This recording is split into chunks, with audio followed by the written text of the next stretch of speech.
बिस्मिल्लाहिर्रहमानिर्रहीम। नाज़रीन, इंतज़ार की घड़ियाँ ख़त्म हुई और हज बैतुल्लाह 2021 से मुतल्लिक़ हुकूमत पाकिस्तान का एक अहम ऐलान जो है वो सामने आ गया है। तफ़सीलात के मुताबिक ये जो ऐलान पीर नूर अल हक कादरी वफाकी वज़ीर बराए हज और मज़हबी उमूर, उन्होंने ये ऐलान किया है कि हज बैतुल्लाह 2021 से मुतल्लिक़ सऊदी हुकूमत के साथ मुज़ाकरात जारी हैं और इस साल जो है वो दीगर ममालिक से भी लोग हज के लिए सऊदी अरब में आएंगे। याद रहे कि पिछले साल को सिर्फ़ और सिर्फ सऊदीया के मुकामी बशिंदे या जो वहाँ मुकीम थे वो उन अफराद ने हज बैतुल्लाह अदा किया था, लेकिन इस साल सऊदी अरब ने बाकी ममालिक को भी हज बैतुल्लाह के सिलसिले में ग्रीन सिग्नल दिया है। तो ये भी तजवीज़ थी कि हज का कोटा जो है वो बतदरीज कम कर दिया जाए। तो पाकिस्तान से आम इससे कबल 1.5 लाख के लगभग लोग जो है वो हज पर जाते थे, लेकिन अगर ये कोटा ये कम कर दिया गया तो उस सूरत में 40 से 50 हज़ार अफराद हज बैतुल्लाह के साथ हासिल कर सकेंगे। और ये हज बैतुल्लाह जो होगा ये मुकम्मल SOPs के साथ इसकी इजाज़त होगी।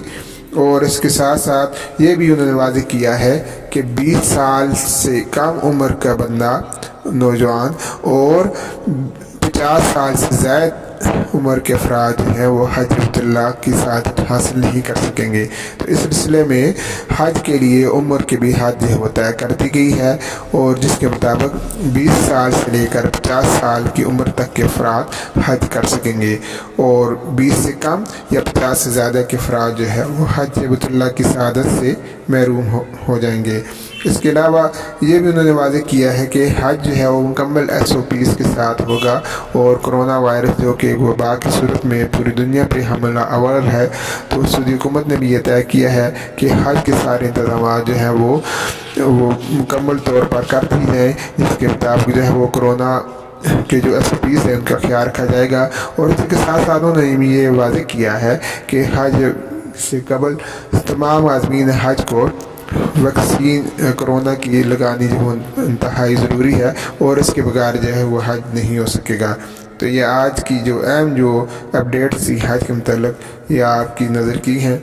अल्लाह ताला से दुआ है कि ये कोरोना जैसी वबा है या साजिश है जो भी है, इससे हमें खुसूसन आलम इस्लाम को निजात दिलाए और हज बैतुल्लाह पूरे एहतमाम के साथ और जो पूरी रौनकों के साथ और पूरी तादाद के साथ जो है वो दोबारा बहाल हो जाए। अपनी दुआओं में याद रखिए। खुदा हाफ़िज़।